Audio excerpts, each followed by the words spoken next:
Wwe Smackdown, the juicy bits, is here. But before we start and let you know what went down, including Triple H's hard-hitting message, make sure you hit that subscribe button, give me all noties, because you don't want to miss out on the fun.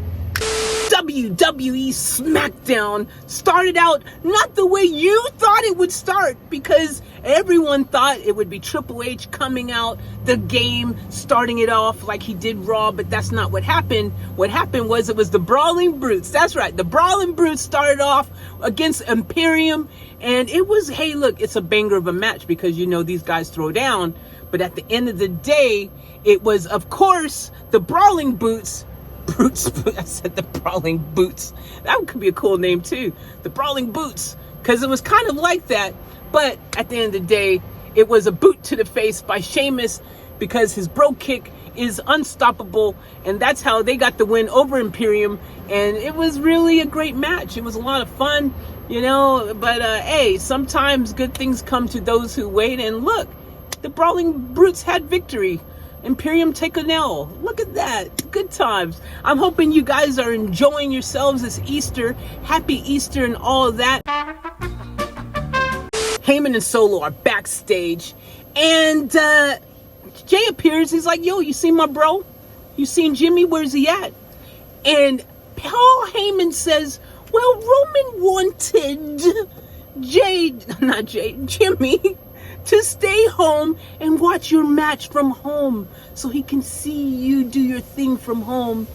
And Jay was like, huh. He looked like he got punched in the stomach.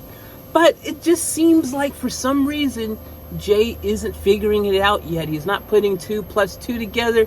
He's not getting 4. He's some reason still getting 3, 2, 5, some other number, but not the right number.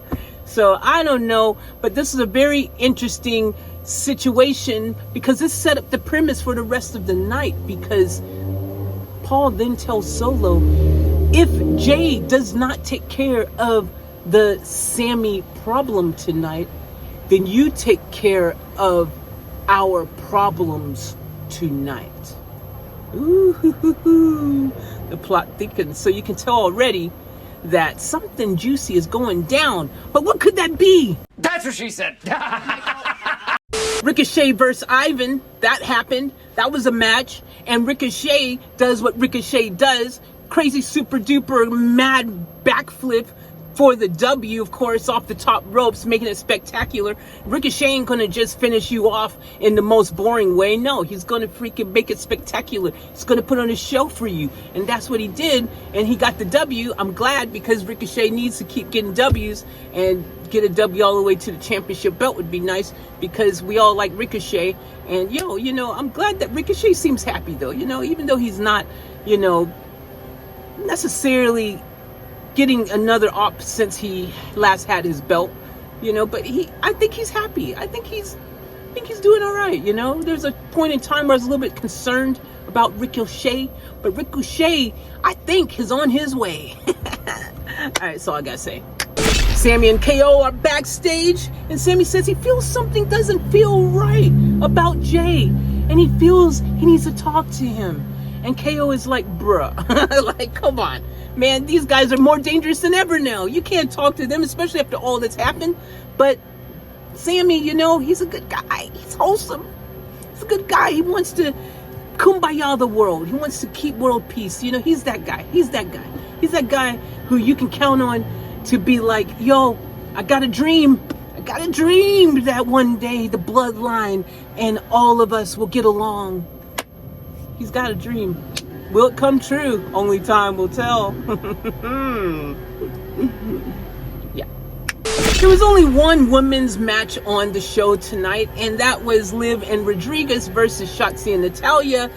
And it was cool seeing, well, Shotzi and Natalya roll down on the tank was cool together. That was fun. I like that. That was a lot of fun. You know, at the end of the day, it was Liz with a roll-up for a win, kind of some type of roll-up move, and she got the W for them. So, you know, that was cool to see, you know, them get a W. But, you know, I was hoping for a little Rousey action somewhere, anywhere, but no Ronda Rousey, no Shayna Baszler. No, no, of course there's no Charlotte Flair because she's licking her wounds, so I don't think we'll see her for a while. I heard a rumor she's going to take some time off with her hubby and go on a type of honeymoon, long vacation, exciting adventure or something, so we won't see her for a while. That loss, well, I guess that wrote her off TV for a while, but yeah, guys, this was the only women's match, and yeah, it happened, and that's good, because sometimes in life you need to just I'm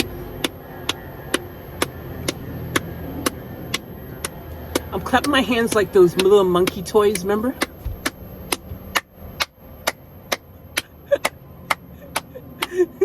I don't know why. Okay, I'm bye. LA Knight, we finally get to see LA Knight. Yeah, I was excited for that because just seeing him is cool. His charisma, is so awesome. And yeah, he was backstage. He was with Xavier's back there with his PlayStation game and stuff. And LA just was complaining a little bit still about not being at the show of shows. It was in LA and no LA Knight. That's a sin. Technically, I agree. How can you have a WrestleMania in LA and not have LA Knight? Yeah. So anyways, he's not happy about it. He's complaining. And then Xavier's like, if you put all the same amount of energy that you put into talking, you would have been at WrestleMania. In fact, you would have beat me a while ago. But yeah, that's why I beat you. And then basically, he's like, you should take things into your own, hands, that kind of situation. Create your own destinies, more or less, is what Xavier's saying. And then LA Knight goes, well, I'm gonna make my own destiny, breaks his PlayStation controller, and then he walks off and goes, yeah. And then so basically next week they're fighting. Yeah. Oh wait, yeah. Yeah. Oh, I didn't sleep much. The moment that everyone has been waiting for.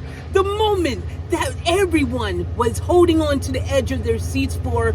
The game. Triple H finally came out and gave the message that would surely shake up the WWE Universe.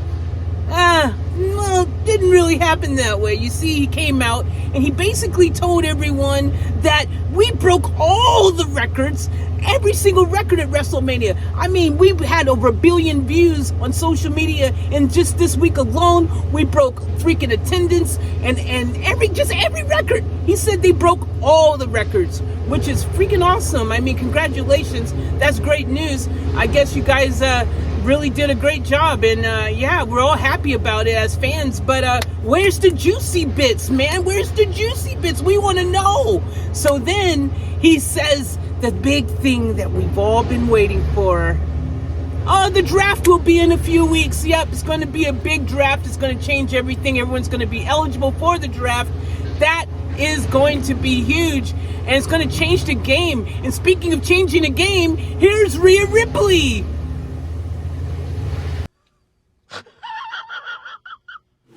There you go, guys. That's the message you were waiting for. That's what we all were holding on to. That's what we all wanted to know.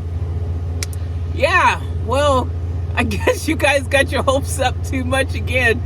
But, yeah, anyways, I personally knew that, yeah, he wasn't gonna, spill any real beans or, really get into the nitty-gritty of it all on SmackDown. Come on, guys, get with it. You guys gotta be freaking joking. But, hey, it was good to see Triple H. The crowd loved him. They just freaking cheered and was super excited and stuff when he first came out. And then, yeah, he finished, and it was just kind of, here's Rhea. And everyone was happy to see Rhea.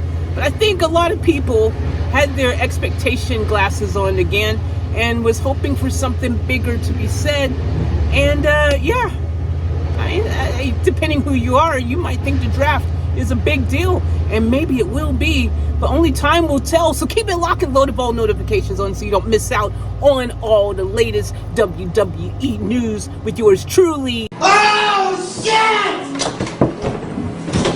Rhea Ripley came out looking boss, bro. She had the Judgment Day behind her,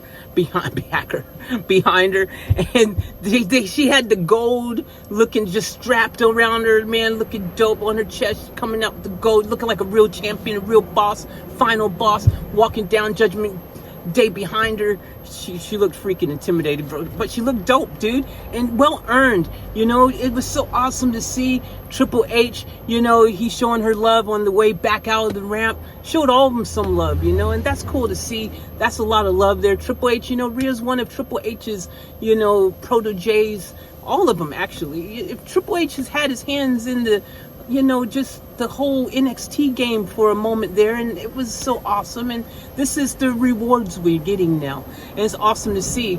And I'm telling you right now, man, Rhea, man, she's boss, man. I hope she stays champion for a while. Anyways, they come down, they all cut promos and stuff, you know.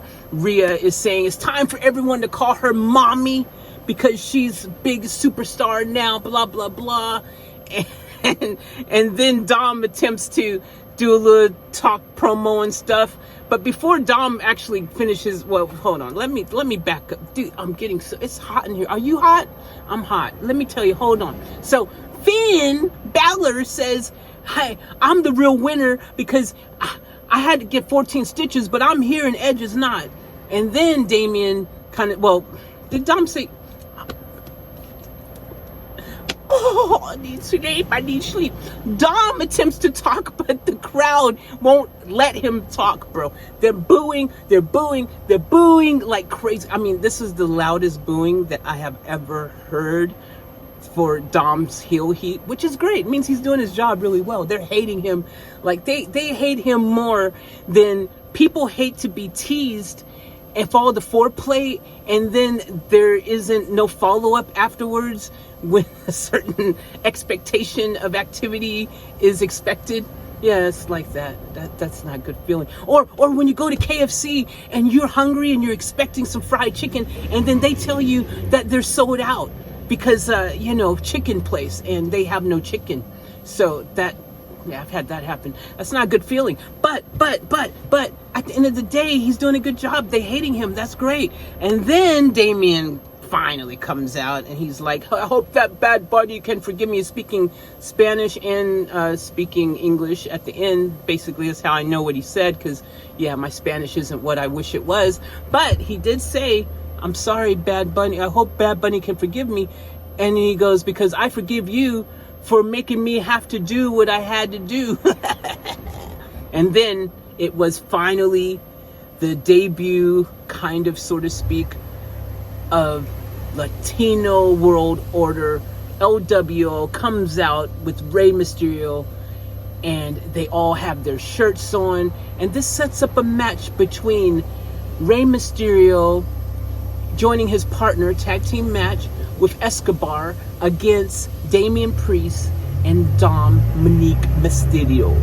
And yeah, look, it was an interesting match, bro, let me tell you, because again, I think you had expectations of what was going to happen based on, you know, LWO is there now. Oh yeah, they must going to be getting the win, but it didn't work out that way because Damian managed to get a chokeslam sneak win, attack win when everything was going down. He got the W, and yeah, LWO with their nice shirts, looking all cool, everyone looking awesome together, lost together. It's good teamwork, makes the dream work. By the way, I wonder if freaking, what's her name? Oh my gosh, sorry, Vega. Sorry. I wonder if she's still running, like around the ring somewhere. Like she could be running still to this very moment, because Rhea literally chased her out the ring, out the stadium, out the wherever. Like she's probably still running for her life. She made a big mistake. She actually tried to take out Rhea, man. What's going on, man? What's wrong with these people? Did you not get the memo? That's mommy. You don't mess with mommy. What you talking about, Willis? Wow, Sami is such a good guy. Sami goes backstage looking for Jay. He wants to say it doesn't have to be this way. And so he's like, yo, man, you know, you don't have to take this path. and you can just change everything. It'll be okay. Sami is attempting once again to get Jay to see the light. But unfortunately, he's not getting through to him. And then it's just like talking to a brick. You know what I mean? When you're talking and no one's hearing. But Sami's like, yo, look, if I have to beat it into you every single day, I'm going to do it until I knock some sense into you, basically. Meanwhile, KO is getting beat up backstage by Solo. So there was a plan all along. And once again, KO was right. This was going to happen. And Sami didn't listen, and now poor KO is injured. So that means the match between Sami and KO starts. Sorry, Sami and Jay. I don't know why I said KO. But Sami and Jay, their match starts without Sami having any backup.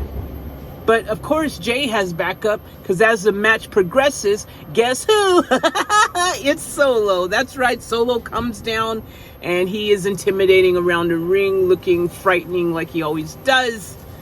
And then you think in this match that you have it all figured out. You think you have all the answers. You think that it's just going to be a brutal beatdown of Sami, which I guess it kind of was. I guess really it didn't turn out in Sami's favor, because of course when the ref wasn't looking, Samoan Spike by Solo to Sami gave Jay the W.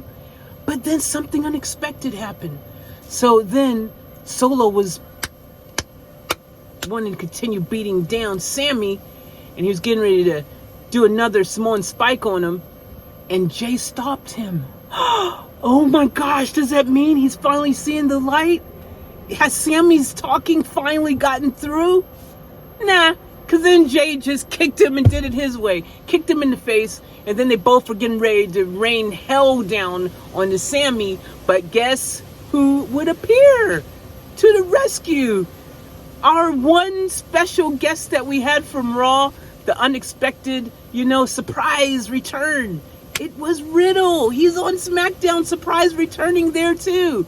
So there you go, Riddle to the rescue. This is a storyline continuing for a few months ago when Riddle, before he left, freaking Solo did some major damage for chair on him and things like that. So there you go. They've long-term storytelling at its finest. Riddle comes into the rescue of Sami, and now boom, you've got more trouble for the bloodline. Oh, just when you thought you solved the Sami problem, you got another problem. I wonder how they're going to solve this riddle. So if I was going to rate tonight's SmackDown, I'm going to rate it an 8.3725. It was a great show. I enjoyed it. And I'm a freaking heavy-duty, hardcore WWE fan. So, yeah, they can't really do any wrong with me. So I'm probably biased. So take my rating with a grain of salt. I don't care. Anyways, I love you guys. I appreciate you watching. Give me a subscribe. Give me a like. All that. And I'll catch you on the next one. We out. I'm falling. Tell me